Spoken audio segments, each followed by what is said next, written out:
কড়াতে তেল দিয়ে দিলাম।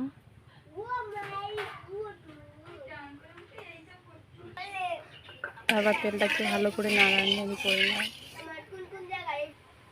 তারপর কড়াতে মাছ দিয়ে দেবো।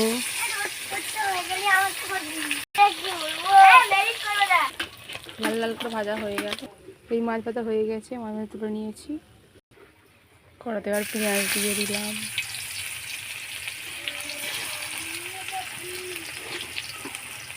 নাড়াচাড়া করে দিলাম। তারপরে আলু আর কচু দিয়ে দিলাম। তারপর ভালোভাবে নাড়াচাড়া করে নিলাম।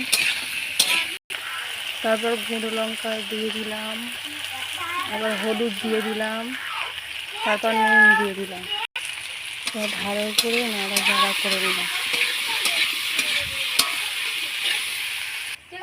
তারপরে জল দিয়ে দিলাম। তারপর ঢাকা দিয়ে দিলাম। তারপর ঢাকাটা খুলে মাছগুলো দিয়ে দিলাম।